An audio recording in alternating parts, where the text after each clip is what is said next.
There are two parables of Jesus that we focus our thoughts around in confirmation class. The first being the parable of the prodigal son. The second being equally familiar, I suspect, the parable of the Good Samaritan. Just then a lawyer stood up to test Jesus. "Teacher," he said, "what must I do to inherit eternal life?" Jesus said to him, "What do you find written in the law? What do you read there?" The lawyer answered, "You shall love the Lord your God with all your heart, with all your soul, with all your strength, with all your mind, and your neighbor as yourself." Jesus said to him, "You've given the right answer. Do this, and you will live." But wanting to justify himself, the lawyer asked Jesus, "And who is my neighbor?" And Jesus replied, "A man was going down from Jerusalem to Jericho and fell into the hands of robbers who stripped him, beat him, and went away, leaving him half dead. Now by chance a priest was going down that road, and when he saw him, he passed by on the other side. So likewise a Levite, when he came to the place and saw him, passed by on the other side. But a Samaritan, while traveling, came near him, and when he saw him, he was moved with pity, and he went to him and bandaged his wounds, having poured oil and wine on them. And then he put him on his own animal and brought him to an inn and took care of him. The next day he took out 2 denarii, gave them to the innkeeper, and said, "Take care of him, and when I come back I will repay whatever more you spend." Which of these 3 do you think was a neighbor to the man who fell into the hands of the robbers? The lawyer said, "The one who showed mercy." Jesus said to him, "Go and do likewise." Let us pray. O God, deliver us from the distractions and worries and cares and concerns that have dogged our steps through the week, that we may come open and available to life. In the Spirit of Jesus, Amen. I certainly hope he had trouble sleeping that night. That face with the vacant stare that looked down on him from the moonlit ceiling, and the place where he had seen it earlier that day, hanging lifeless from a battered body in the shadow of a rock, half pleading, half dead, in that narrow pass on the climb down the valley toward Jericho and home.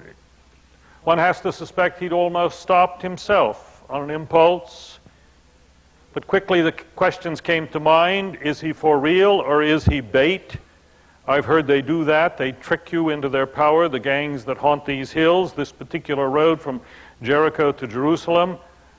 And this is a dangerous stretch. One ought not to stop there. As a matter of fact, I've seen it, and one shouldn't. What if the fellow were already dead? I have temple worship to conduct. If I touch him, I'm disqualified from my ministry for weeks. My people need me. So there's the choice, really, isn't it? It's not him or myself. It's him or a lot of other people. And of course, if I end up dead beside him, there's my family, which is surely my first responsibility. What would become of them? So who is my neighbor? Tough question, isn't it? Too bad the choice is not simple. Here's a human being in need, and maybe I can help, so why not? But it's seldom that simple. I only have so much time, and there are a lot of neighbors, and there is risk, always, and family and future to think of. If my business doesn't succeed, there are a lot more who will suffer. So one must be prudent and use one's head. After all, I can't solve all the problems of the world, and feeling guilty about every beggar and every homeless soul that I see on the street will do neither them nor me any good. So there's a large part of me on the side of that first fellow in the story, my colleague on his way to services of a Sabbath Eve. And I think I know what he's going through and why. I think I understand him, even as I understand his custodian. That's what the Levites were, who came along not too far behind. He seems to have been a little more tempted. He stops for a longer look, but he goes on as well on the other side. No custodian, no church, no heat, no doors open. You know, that would be particularly bad on a day like today. And I can therefore understand the question of Jesus' interrogator. Which neighbor?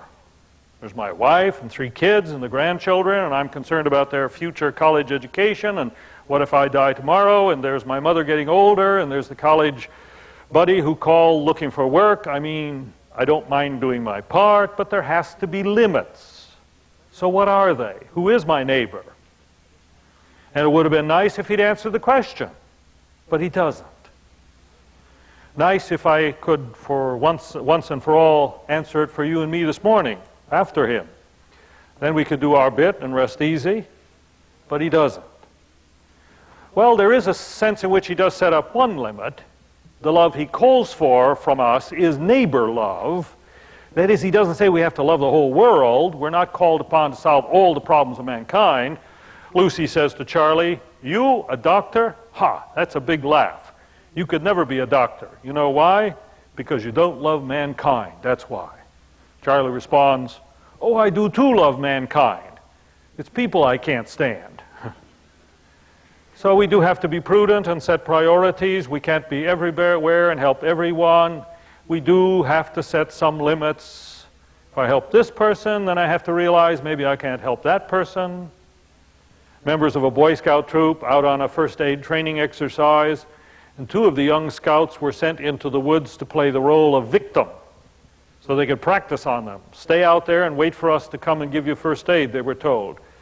The troop found the first little boy, and they fussed over him and took so long with him that when they came to the place where the second boy was supposed to be, they found instead a note which read, "I have bled to death and gone home."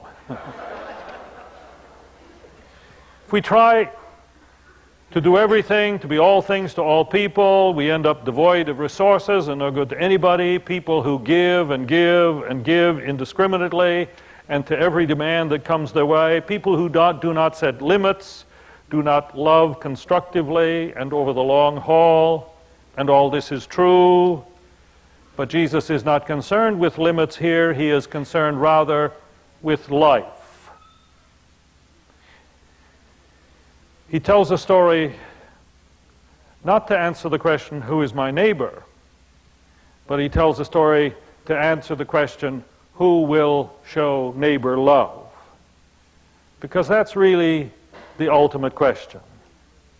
Not how we may circumscribe or limit our liability in this business of loving, but what is at stake at the heart of it all, which is the question, what must I do to inherit life? Do this and you will live, says Jesus. What is at stake, finally, is whether you and I come to know the joys and satisfactions of real life before we leave. First of all, neighbor love is clearly something very concrete and specific. One man by the wayside in need. But it could just as well be someone else. It could be your spouse, your son, your closest friend. When Mother Teresa visited Washington, D.C., Colleen Townsend asked her, after her splendid speech, "Mother Teresa, how may we be of help to you?" To which that enchanting lover smiled and responded, "Go home and love your family." Tell me, when you hear this old story, what face pops into your head? Do you picture your mother, or your spouse, or your child, or your classmate ever in that man in the ditch? Doesn't have to necessarily be someone stranded by the highway in the dark in a bad neighborhood. But neighbor love is the capacity to feel for another human being, no matter who or she is, and to act upon it. Jesus really sums up the heart of this strange Samaritan by saying he was moved. Moved of heart and moved of hand. And the test of the capacity to be moved, in Jesus' words, is always the stranger. The thing that's so interesting about the fellow in the ditch is this, in the story. We don't know anything about him.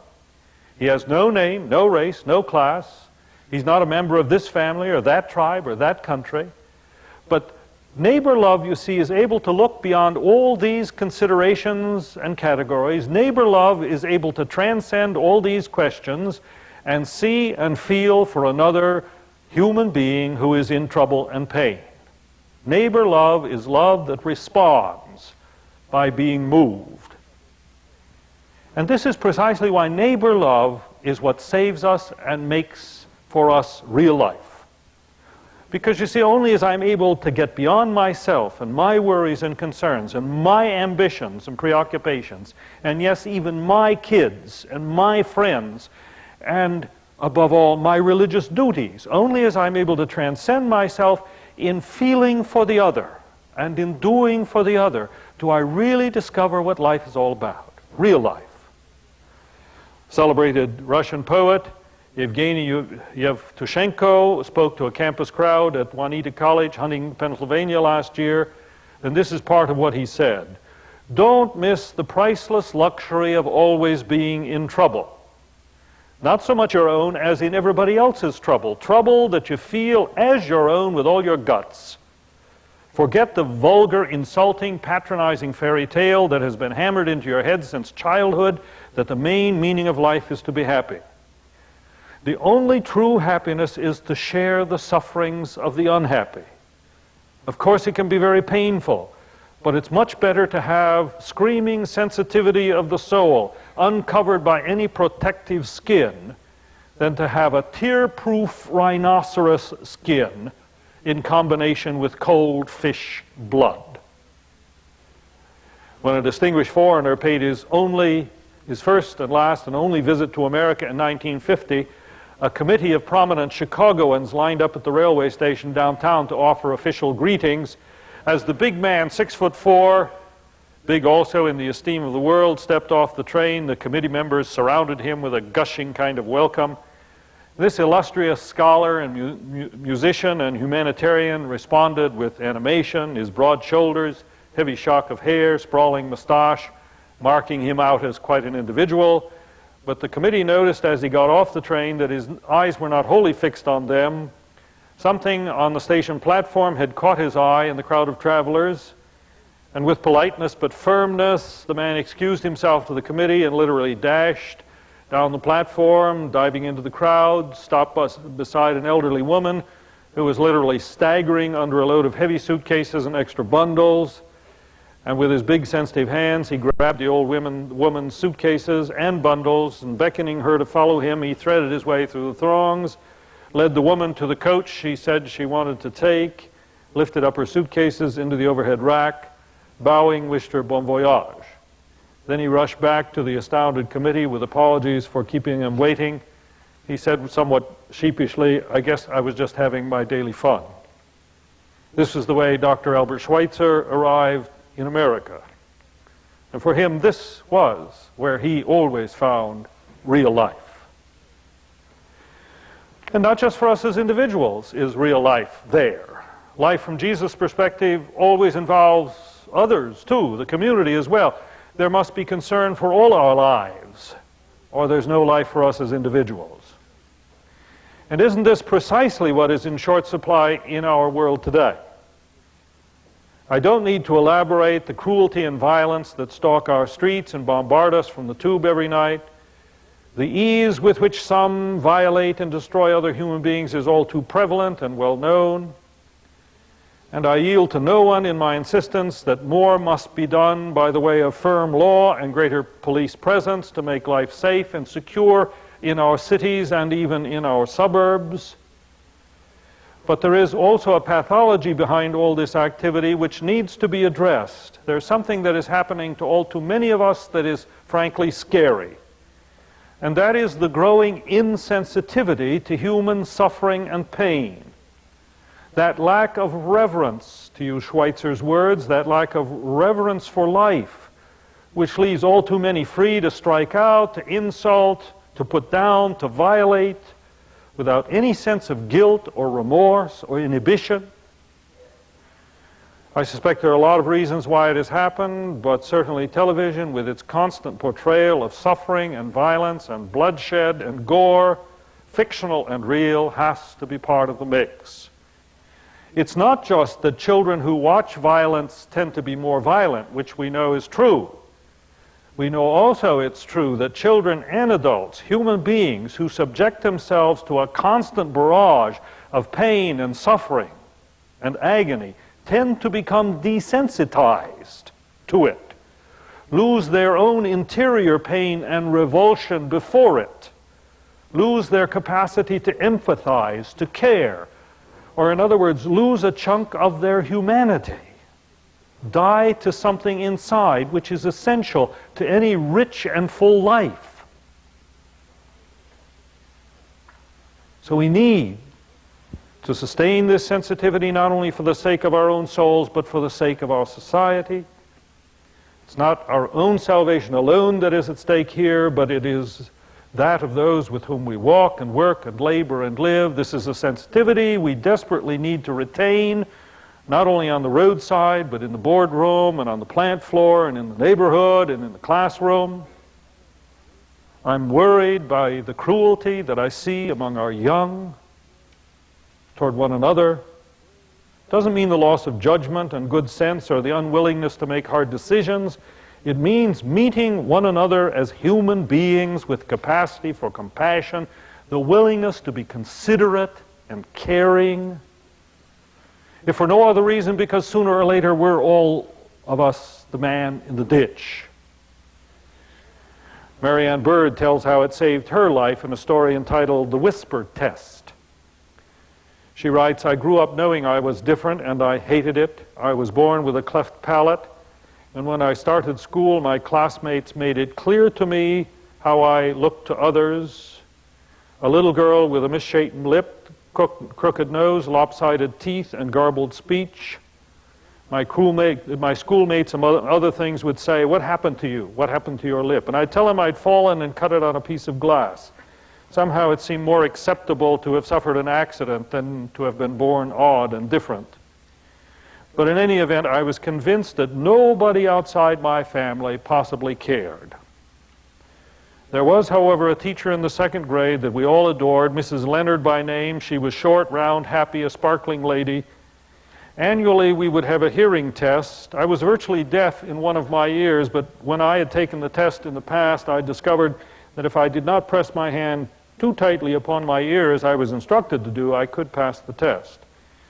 And Mrs. Leonard gave the test to everybody in the class, and it came my turn, and I knew from past years that as we stood against the door and covered up one ear, the teacher sitting at her desk would whisper something like, "The sky is blue," or "Do you have new shoes?" And then we would have to repeat it back. And I waited for those words, which God must have put into her soul, those 7 words which saved my life. Mrs. Leonard said in her whisper, when I stood there, "I wish you were my little girl." It's not only that we help our neighbor one by one as we are able to feel and be moved, but it is that we have an impact upon the climate of our culture over against the impact of all those who do violence out there, which can make a decisive difference. Norman Vincent Peale, who died recently, told a story over the years that I think speaks eloquently to this point. A Swiss girl in her late teens, a girl named Ursula, had come to New York City to live in an American home and learn English in return for doing babysitting and other household tasks. Ursula, he writes, was a rather ordinary young gal, not the kind who gives her life pulling people out of crashed airplanes or who starts great reform movements, but nevertheless she was kind. And I remember well to this day an act of kindness that seemed at the time extraordinarily trivial. Not having a whole lot of money herself, but realizing the vast extent of poverty in New York, she felt she had to do something. So she bought a dress to give to some child in the ghetto. At the department store, she asked the doorman what part of the city that was. Finally, she was directed to a policeman where she got instructions to go to Harlem. She walked a couple of blocks and eventually found a bell ringer from the Salvation Army who offered to help her find a little girl in need of a dress. So hailing a taxi, the two of them traveled together until they came to a tenement house where the Salvation Army man knew of a poor family which had a little girl. And Ursula asked the man to take her package to the door, ring the bell, and then leave the gift anonymously. The next day, after some questioning, she hesitantly told our family with whom she was staying about the journey she had made. So it's a simple story about an event that seems very trivial, and against the vast squalor of New York's slums, I suppose one little girl receiving a dress from an anonymous stranger does not seem like much. was little more than a token, an act that was probably much more effective in making our little stranger feel good about herself than in eradicating poverty. But it is, after all, a story that I have told over and over again down the years. How do I happen to know all this? I know it because ours was the home where Ursula lived. To this child from across the sea, we seemed so richly blessed that there was nothing she could do for us. So she offered something of far greater value. She offered a gift from the heart, an act of simple kindness. Like all such stories, of course, this one has a moral, a lesson for the individual, but a lesson that reveals the larger company in which individual acts of kindness inevitably circulate and have their impact. Strange, isn't it? A shy Swiss girl alone in a great impersonal city. You would think that nothing she could do would affect anybody, and yet by trying to give a little love away, she influenced herself, the Salvation Army man, the tenement family, the taxi driver, my own family, and me. And I've been retelling her story over the years. And I suspect she has influenced people through it all over the world. Rather like the story of a nameless Samaritan on the Jericho Road a long time ago, isn't it? Didn't do much, really. And yet, so when you reach out in some simple act of kindness, you never know what you're doing. And what is at stake here, you see, is not only our individual happiness and fulfillment, but the very fabric and texture, the very quality of our life together in this world. And then finally, even beyond that, what is also at stake is our relationship to God. The two commandments are linked. Love God, love neighbor. Why? Because finally, the capacity to reach out beyond ourselves and truly feel for the other, to be moved, rests in the willingness to trust ourselves and our own affairs to God from time to time. Faith in, trust of God as we meet Him in Jesus is inseparable from our freedom, our capacity to care, to reach out. You see, the irony in our story is that the officially religious there, in their concern for their own souls, in their passion to fulfill their religious duties to their God, when confronted by human need in a ditch, fail. But this Samaritan, who's an outsider, a heretic, who doesn't even read the right Bible, who doesn't belong to the true people of God, and everybody knows it, this heretic, in his willingness to trust and risk on behalf of a stranger in need, shows himself closer to God and to life than all the secure and the orthodox insiders of that day. So maybe those who know God best are not those who have it all wrapped up neat and secure, who are always ready to do battle in the name of God against the outsider. Maybe those who know God best are those who in trust are able and willing to risk feeling and reaching to hurting human beings, whoever they are. There's an old story of a rabbi in a small Jewish village in Russia who vanished every Friday morning for several hours. And the devoted villagers boasted that during these hours their rabbi, in fact, ascended to heaven to talk with God. Wish I could work out that kind of arrangement.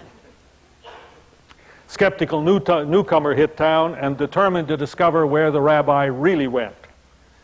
So one Friday morning he hid near the rabbi's house and watched him get up and say his prayers and put on the clothes of a peasant. So I'm take an axe, go into the forest, chop down a tree, gather a large bundle of wood, next proceed to a shack in the poorest section of the village in which lived an old woman and her sick son. He left them the wood, which was enough for another week. Then the rabbi quietly returned to his own house and his own life. And the story concludes by saying that the newcomer stayed on in the village, and became a devoted disciple of the rabbi. And whenever he heard one of his fellow villagers say again, "On Friday morning our rabbi ascends all the way to heaven," the newcomer would quietly add, "if not higher." What must we do to inherit real life? Well, Said another rabbi, once there was this man who fell into the hands of robbers, and a Samaritan saw him and was moved.